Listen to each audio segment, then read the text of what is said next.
Değerli izləyicilər, videonu bəyənib kanala abunə olun ki, hər kəs son xəbərlərdən anında məlumatlansın. Dünən saat 15 radələrində Suraxanı rayonu Yeni Suraxanı qəsəbəsində faciəli yol nəqliyyat hadisəsi baş verib. Bakı şəhər Dövlət Yol Polisi İdarəsindən verilən məlumata görə Əbdurrahman Rafiqoğlu Rəhimovun idarə etdiyi Kia markalı 77 XC 084 dövlət qeydiyyat nişanlı minik avtomobili piyada qismində olan 2012-ci il təvəllüdlü Banu Zahid qızı Qədəşovanı vurub. Məlumatda qeyd olunub ki, 13 yaşlı yeniyetmə qız aldığı xəsarətlərdən hadisə yerində həlak olub. Allah rəhmət eləsin, yaxınlarına əzizlərinə səbir diləyirik. 3 ayda 20 kilo arıqlayan Zara sirrini açdı. Zara səhnədəki uğurundan əlavə fit bədən quruluşu ilə də son vaxtlar gündəmə gəlib. Xəbər verilir ki, pəhriz saxlayaraq 3 ayda 20 kilo arıqlayan sənətçi sirrini açıb.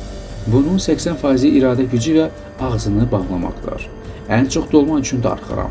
Artıq bir ilə yaxındır ki, yemirəm. Meyvə üçün də darıxıram deyə o qeyd edib.